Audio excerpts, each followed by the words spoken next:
The sun was painting the courtyard of their Manduva house in soft golden stripes. Outside, the green paddy fields of their village stretched all the way to the peaceful Godavari River, shimmering in the distance. Everything looked like a perfect painting, calm and beautiful. Amma, with a kind smile that always reached her eyes, was sitting on a woven mat, sorting jasmine flowers for the evening puja. Zoom!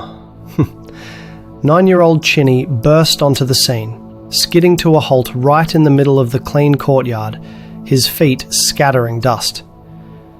He had been helping the gardener, which mostly meant he was chasing butterflies. Amma, I'm done. I helped him. Can I go play by the river now? He panted, vibrating with energy. Did you, Kanna? Did you also remember to wash your feet and hands before coming inside like I asked? Chinni looked down at his dusty feet.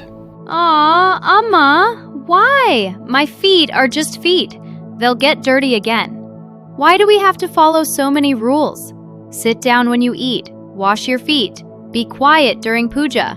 It's so boring. He wasn't being rude. He was genuinely puzzled. Amma chuckled softly. She picked up a white jasmine flower and twirled it. You have so much energy, my Bangaram. You want to run and fly like Hanuman. But do you know what is even more powerful than running fast? Chinni tilted his head. Flying? Like Hanuman? No, silly. She laughed, patting the mat beside her. Come, sit. It's patience. And doing your work, even the small, boring work, with all your heart. You ask why we do these things. It's to build that patience. It's like training for your mind. Let me tell you a story from the Mahabharata about a student who learned this lesson in a very big way. Chinni's ears perked up. He loved Amma's stories. He sat down cross-legged, his naughty energy settling into curiosity. A long, long time ago, there was a wonderful Gurukulam, a school in the forest, run by a great teacher named Ayodha Dhaumya. He had many students, but one of them was named Veda. Veda? Like the big hard books you read? Exactly. He wanted to learn all the knowledge in those Vedas. But his guru gave him a very strange job. He didn't tell him to read or write. He just said, Veda, your job is to stay here in the ashram and serve me. Do every single thing I ask. That's it? Just chores? Like fetch the water? That's not a school. But it was. Veda's test was to serve his guru, day and night. He woke up before the birds, cleaned the entire ashram, cooked the food, washed the guru's clothes, and took care of the cows. And Chinni, his guru never said good job or thank you. Never?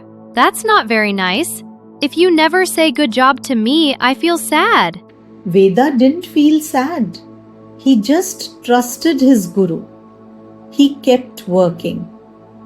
Winter came and it was freezing cold, but Veda still woke up. Summer came and the sun was boiling hot, but Veda still worked in the fields. Sometimes there wasn't much food and Veda stayed hungry, but he never ever complained, not one word. He must have been super strong, Amma. He was. His mind was strong. One day, the guru needed to plough the field, but the oxen were sick. Do you know what the guru did? What? He looked at Veda and told him to pull the plough. Like an animal? Pulling the big heavy plow? But Amma, why? Why did Veda do it? Why didn't he just say, "No, Guruji, I'm a boy, not a bull"? That's not respectful to Veda. That is the most important question, Kanna. Veda respected his guru so much that he believed there was a reason for everything. He thought, my guru is wise. If he asks me to do this, there must be a lesson in it. He wasn't just pulling a plough, Chinni. He was showing his guru that his dedication was 100%. He was proving that his mind was so strong and so patient that he would do any task, no matter how hard or boring, without complaining. So, Veda tied the harness to himself and began to pull the plough through the hard, muddy ground. He did it all day. He was tired, he was hungry, he was covered in mud, but he did not stop and he did not complain. Wow. That night, his guru, Dharma, came to him. His heart was completely melted. He saw Veda not with anger or sadness, but just patiently waiting for the next task. The guru's eyes filled with tears. He cried? Poof! Her eyes twinkling. All the knowledge of the Vedas, all the secret mantras, all the difficult scriptures, everything just flowed right into Veda's mind. Instantly. He didn't even have to read the books. His guru gave him all the knowledge just like a gift because Veda had earned it with his patience. So, he got all the superpower knowledge just by doing chores and not complaining? He got the knowledge because he proved his mind was strong, calm, and ready to hold it. When I ask you to wash your feet, or sit still when you eat, or finish your homework carefully, it's not to be boring, Kanna. It's your Veda test. My test? Yes. Every time you do a small boring job patiently, without grumbling, you are making your mind stronger.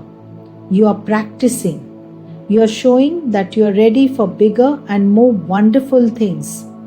That's why we respect our elders and teachers.